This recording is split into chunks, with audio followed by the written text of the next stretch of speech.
Paťo, po 5, pauza, jo? A jedem. Říkám volně zpátky, ale tady ten kopec jdeme nahoru, pojď.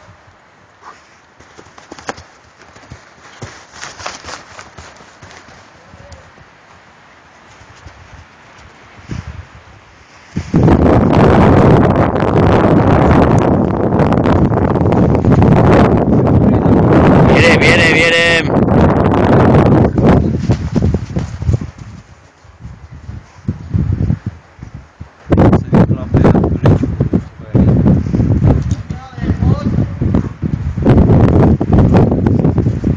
Aspoň nebudete trenéra ve 2 hodiny v noci budit.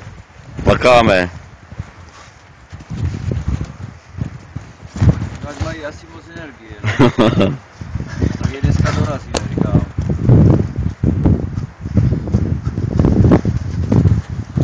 Tak, krásný.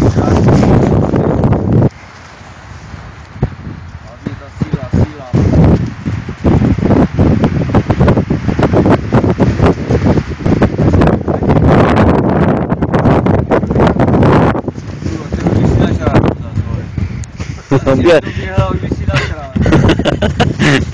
Pozor. Kurva, to je tak na piču toto.